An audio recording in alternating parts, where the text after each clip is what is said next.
Yes, welcome to my video again, mga kapalangga. In-open ko na siya. Ayan, so syempre, mimix muna natin siya para yung nasa ilalim mag-ibabaw. No? So, para magpantay yung lambot. No?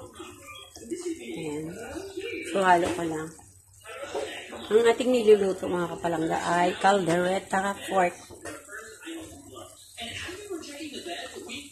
So, kasi lang mga kapalangga, ang hirap talaga pag may hawak ang cellphone, tapos iba, ikaw yung, So, ilalagay ko na nga itong, belt paper. Yellow kasi yung belt paper dito, mga kapalangga, no?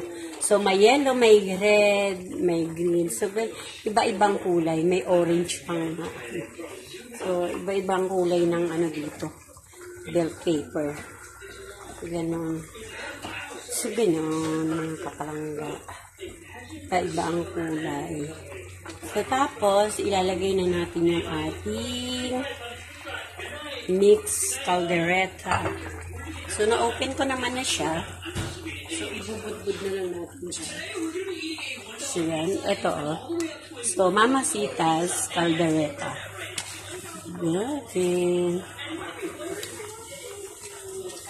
Para mas, ayan.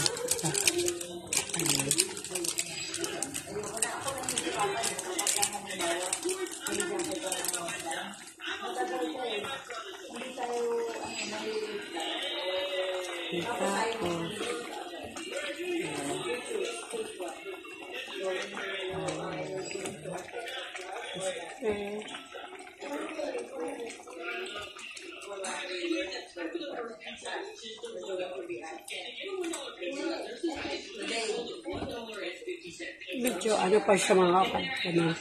So kaya pala lamutin natin ang gusto.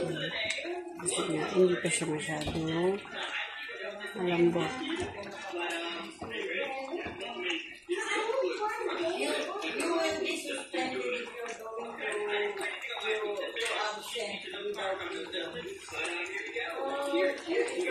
Okay. Cooking time tayo mga kapalangga. So, cooking lang tayo ngayon. Ayan, for today's video. For today's vlog ng kapalangga. Luto time. So, ayan, cooking time. So, waiting na lang natin na siyang konti. No? Ayan. Bayan na lang muna natin siya. Then, takpan na natin siya.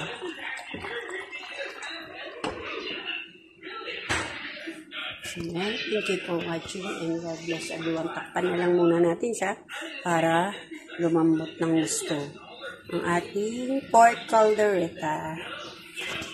Bye. Thank you for watching again. See you next video. Don't forget to like, comment, and share.